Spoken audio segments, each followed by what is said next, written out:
எவன் அறிவாளி?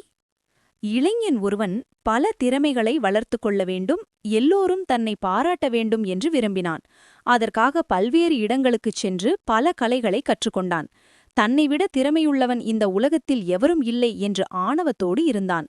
ஒருநாள் வயதான துறவி ஒருவரை சந்தித்த இளைஞன் அவரை பார்த்து, நீங்கள் யார் என்றான். அதற்கு அந்த துறவி, தன்னுடைய உடலை கட்டுப்படுத்த தெரிந்த ஒருவன் என்றான். இளைஞனோ வியப்புடன், என்ன சொல்கிறீர்கள் என்றான். அதற்கு அந்த துறவி கூறினார், வேடனால் அம்பை செலுத்த முடியும், மாலுமியால் கப்பலை இயக்க முடியும், கட்டிடக் கலைஞனால் கட்டிடங்களை கட்ட முடியும். இது எல்லோரும் அவரவர் தொழிலை செய்யக்கூடியதுதான். இதில் ஒன்றும் சிறப்பில்லை. ஆனால் அறிவாளியால் மட்டுமே தன்னை அடக்கி ஆள முடியும் என்றார் துறவி. எந்த வகையில் என்றான் இளைஞன். அதற்கு துறவி, அறிவாளியை புகழும்போது அவனுடைய மனம் சலனமடைவதில்லை. அதுபோலவே அவனை இகழும்போது அவனுடைய மனம் வருத்தப்படுவதும் இல்லை. தர்மத்தின் வழியில் நடப்பதையே அவன் விரும்புகிறான். அதனால் அவன் அமைதியோடு தன்னை அடக்கி வாழ்கிறான் என்றார்.